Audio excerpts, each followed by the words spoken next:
আসসালামু আলাইকুম বন্ধুরা, আশা করি আপনারা সকলেই ভালো আছেন। আর আপনারা শুনছেন ইসলামিক গল্পের আসর। আমাদের প্রিয় নবী হজরত মোহাম্মদ সাল্লাল্লাহু আলাইহি ওয়াসাল্লাম ও খাদিজা রাদিয়াল্লাহু আনহু তাদের প্রিয় সন্তানদের শিক্ষা ব্যবস্থা সম্পূর্ণ পারিবারিক পরিবেশে গড়ে তোলেন। আর নবীর কন্যারাও, বিশেষ করে ফাতেমা রাদিয়াল্লাহু আনহু, এ পরিবেশে বেশ পড়াশোনা করতেন। তার শিক্ষার প্রতি মন ছিল অত্যন্ত প্রখর। তিনি ছোটবেলা থেকেই প্রখর স্মৃতিশক্তির অধিকারী ছিলেন। তিনি একবার যা শুনতেন তাই মনে রাখতে পারতেন এবং মুখস্থও করে ফেলতেন।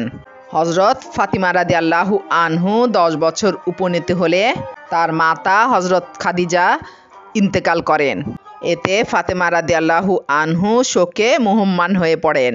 রাসূল সাল্লাল্লাহু আলাইহি ওয়াসাল্লাম যখন উম্মুল মুমিনিন সাউদা রাদিয়াল্লাহু আনহু এর সাথে বিবাহ বন্ধনে আবদ্ধ হন, তখন ফাতেমা রাদিয়াল্লাহু আনহু এর দেখাশোনার দায়িত্ব তাকে অর্পণ করেন।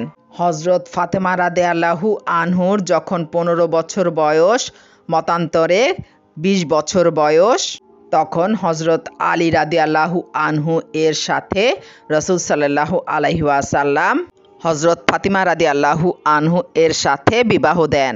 তখন হজরত আলী রাদিয়াল্লাহু আনহু এর বয়স ছিল 21 বছর।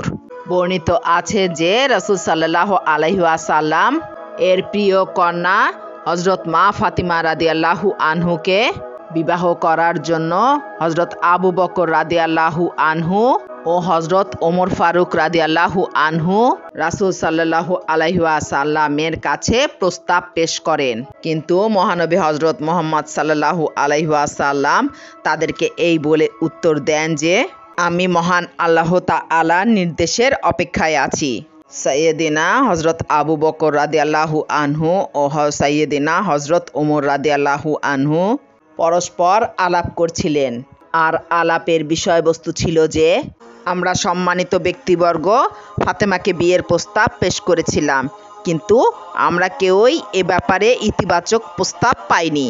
একমাত্র আলী রাদিয়াল্লাহু আনহু বাকি ছিলেন, কিন্তু তিনি তার অভাবগ্রস্ততার কারণে নিশ্চুপ। আমরা তার কাছে গিয়ে এ ব্যাপারে তাকে উৎসাহিত করি, যাতে তিনি রাসূল সাল্লাল্লাহু আলাইহি ওয়াসাল্লামের প্রিয় কন্যা হজরত ফাতেমা রাদিয়াল্লাহু আনহুকে বিয়ে করার বাসনা প্রকাশ করেন। অতএব তারা তখন দুজনেই হজরত আলী রাদিয়াল্লাহু আনহু এর গৃহে প্রবেশ করলেন এবং তারা দুজনে তার গৃহে তাকে না পেয়ে খোঁজ নিয়ে জানতে পারলেন যে হজরত আলী রাদিয়াল্লাহু আনহু তার বন্ধুর একটি বাগানে পানি দেওয়ার জন্য গিয়েছেন। যখন সাহাবীদ্বয় উক্ত স্থানে পৌঁছান, তখন তারা সাইয়েদিনা হজরত আলী রাদিয়াল্লাহু আনহুকে উক্ত কথাটি বলেন, যেন তিনি হজরত মুহাম্মদ সাল্লাল্লাহু আলাইহি ওয়াসাল্লামের প্রিয় কন্যা হজরত ফাতেমা রাদিয়াল্লাহু আনহুকে বিয়ের প্রস্তাব পাঠায়। তাদের বিশ্বাস ছিল যে রাসূল সাল্লাল্লাহু আলাইহি ওয়াসাল্লাম এর আত্মত্যাগ এবং শারাফতের কারণে প্রিয় কন্যার সাথে বিয়ে দিতে পারেন।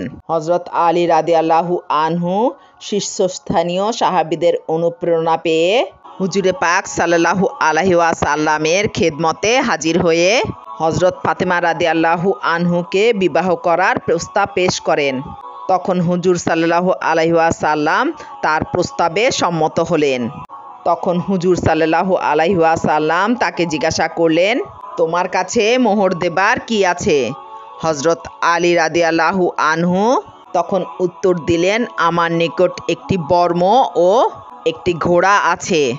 তখন রাসূল সাল্লাল্লাহু আলাইহি ওয়াসাল্লাম হজরত আলী রাদিয়াল্লাহু আনহুকে বললেন, তুমি যাও এবং তোমার বর্মটা বিক্রি করে যা পাবে তা আমার কাছে নিয়ে এসো। তারপর হজরত আলী রাদিয়াল্লাহু আনহু বর্মটি নিয়ে মদিনার বাজারে চলে গেলেন বিক্রি করতে। তিনি যখন তার বর্মটি নিয়ে বাজারে দাঁড়িয়েছিলেন, এমতা অবস্থায় সাইয়েদেনা হজরত উসমান রাদিয়াল্লাহু আনহু তার পাশ দিয়ে যাচ্ছিলেন। তিনি তাকে দাঁড়ানোর কারণ জিজ্ঞাসা করলেন। তখন হজরত আলী রাদিয়াল্লাহু আনহু বললেন, তিনি তার বর্মটি বিক্রি করার জন্য দাঁড়িয়ে আছেন। অতঃপর হজরত উসমান রাদিয়াল্লাহু আনহু উক্ত বর্মটি 400 দিরহাম দিয়ে উক্ত বর্মটি ক্রয় নিলেন এবং পরবর্তীতে হজরত আলী রাদিয়াল্লাহু আনহুকে সেই বর্মটি উপহার হিসেবে দান করেছিলেন। হজরত আলী রাদিয়াল্লাহু আনহু হজরত রাসূলুল্লাহ সাল্লাল্লাহু আলাইহি ওয়াসাল্লামের দরবারে গিয়ে সমস্ত ঘটনা বিবৃত করলেন। তখন হজরত উসমান রাদিয়াল্লাহু আনহু এর এমন বদান্যতার কথা শুনে রাসূল সাল্লাল্লাহু আলাইহি ওয়াসাল্লাম তার জন্য দোয়া করলেন এবং বর্মটি বিক্রির টাকা হজরত আবু বকর রাদিয়াল্লাহু আনহুকে দিয়ে বললেন, উহা দ্বারা হজরত ফাতেমা রাদিয়াল্লাহু আনহু এর জন্য বিয়ের জিনিসপত্র ক্রয় করে নিয়ে আসো। হজরত আবু বকর রাদিয়াল্লাহু আনহু প্রয়োজনীয় জিনিসপত্র নিয়ে আসলে হজরত মুহাম্মদ সাল্লাল্লাহু আলাইহি ওয়াসাল্লাম হজরত আলী রাদিয়াল্লাহু আনহু এর সাথে ফাতেমা রাদিয়াল্লাহু আনহুর বিবাহ সম্পন্ন করেন।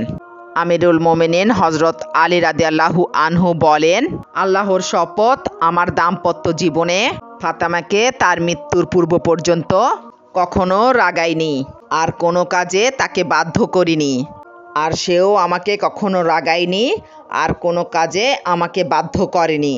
যখনই তার দিকে দৃষ্টি নিক্ষেপ করতাম তখনই আমার সব দুঃখ কষ্ট দূর হয়ে যেত।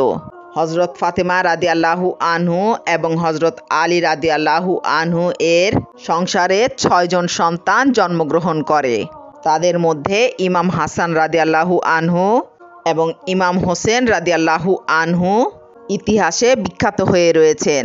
ইমাম হোসেন রাদিয়াল্লাহু আনহু ছিলেন অত্যন্ত পরোপকারী এবং শান্তিপ্রিয়, যিনি মুসলিম সমাজে তার বদান্যতার জন্য পরিচিত হয়ে আছেন। ইমাম হোসেন রাদিয়াল্লাহু আনহু ছিলেন ন্যায়, সাহস এবং আত্মত্যাগের প্রতীক। তিনি এবং তার পরিবার অন্যায়ের বিরুদ্ধে প্রতিবাদ করে কারবালার ময়দানে প্রতিবাদ করেছিলেন এবং তাদের জীবন ইসলামের জন্য উৎসর্গ করেছিলেন।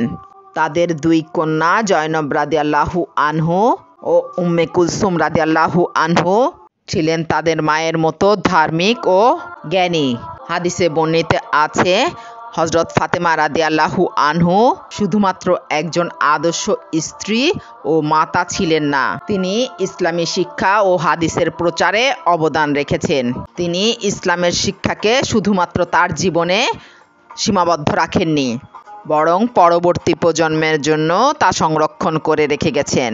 তার শিক্ষা এবং নীতি আজও মুসলিমদের কাছে এক অনুপ্রেরণার অংশ হিসেবে বিবেচিত হয়।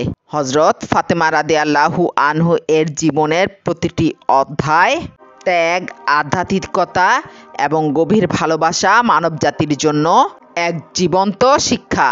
তার জীবনের প্রতিটি পদক্ষেপ আল্লাহর জন্য ত্যাগ, ধৈর্য ও পারিবারিক মমতার প্রতীক। ইসলামী ইতিহাসে তিনি শুধুমাত্র মহানবী সাল্লাল্লাহু আলাইহি ওয়াসাল্লামের কন্যা হিসাবে পরিচিত নন, বরং এক আদর্শ নারী হিসাবে স্থাপন করেছেন চিরন্তন আদর্শের উদাহরণ। তো বন্ধুরা, লাইক, কমেন্ট, শেয়ার এবং সাবস্ক্রাইব করে পাশে থাকবেন। ভালো থাকবেন, সুস্থ থাকবেন এবং ইসলামিক গল্পের চ্যানেলের আসরের সঙ্গেই থাকবেন। আসসালামু আলাইকুম।